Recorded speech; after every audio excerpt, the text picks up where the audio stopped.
नमस्कार बंधुरा मजुमदार गाइडेंस चैनेले आपनादेर स्वागत जानाई। आशा करी आपनारा सकलेई भालो आछेन। साधारणत बयस्क व्यक्तिदेर मध्य आर्थराइटिस बा बातेर समस्या देखा जाए। এই रोगे देहेर विभिन्न जायगाय तीव्र व्यथा हय, देखा जाए फुले ओठा और जड़तार मतो समस्याओ। आर्थराइटिस आक्रांत हওয়ার नाना कारण रयेछे। अनियमित जीवनयापन, शरीरचर्चार अभाव, वंशगत विभिन्न रोगेर प्रभाव एछाड़ा आरो अनेक कारणेई बातेर समस्या देखा दिते पारे। अनेकेरई धारणा बयस बाड़लेई बात देखा देय, किन्तु जे कोनो बयसेई होते पारे एई समस्या। विशेषज्ञरा बोलছেন কিছু খাবার आराम दिते पारे बातेर व्यथाय।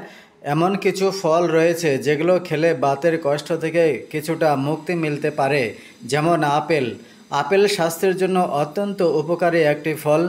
आपेले रयेछे কোয়ারসেটিন नामक एक फ्लैभोनয়েড जाते आबार प्रदाह बिरोधी वैशिष्ट्य बर्तमान।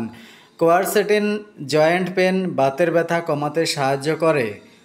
चेरी चेरी विशेष करे टार्ट चेरी आर्थराइटिस क्षेत्रे खूबই कार्यकर। चेरीते थाके অ্যান্থোসায়ানিন, এই কারণেই বাতের রোগীদের প্রদাহ এবং বাতের ব্যথা কমাতে ভালো কাজ করে চেরি।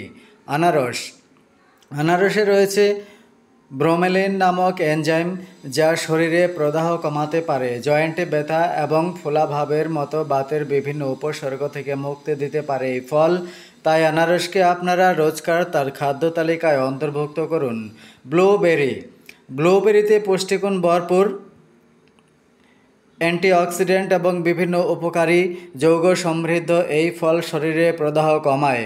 ব্লুবেরিতে থাকা অ্যান্থোসায়ানিন প্রদাহ বিরোধী বৈশিষ্ট্যের অধিকারী। নিয়মিত ব্লুবেরি খেলে বাতের বিভিন্ন উপসর্গ উপশম হতে পারে। কমলা লেবু কমলা লেবু ভিটামিন সি এবং অ্যান্টিঅক্সিডেন্টের দুর্দান্ত উৎস। ভিটামিন সি প্রদাহ কমায় এবং অক্সিডেটিভ স্ট্রেস থেকে রক্ষা করতে বিশেষ ভূমিকা পালন করে।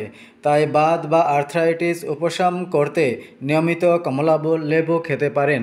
ভিডিও ভালো লাগলে লাইক করুন এবং বন্ধুদের সাথে শেয়ার করুন। যারা এই চ্যানেলকে সাবস্ক্রাইব করেননি তারা চ্যানেলের নামে ডান দিকে থাকা সাবস্ক্রাইব বাটনে ক্লিক করবেন। একটি বেল আইকন আসবে, সেখানে ক্লিক করলে আবার অল লেখা আসবে, সেখানে ক্লিক করবেন। তাহলে এই চ্যানেল থেকে পাবলিশ হওয়া সমস্ত ভিডিও আপনার কাছে সবার আগে পৌঁছে যাবে। আর চ্যানেলকে সাবস্ক্রাইব করার জন্য কোনো টাকা পয়সা লাগে না। ভিডিও দেখার জন্য আপনাদের অসংখ্য ধন্যবাদ জানাই।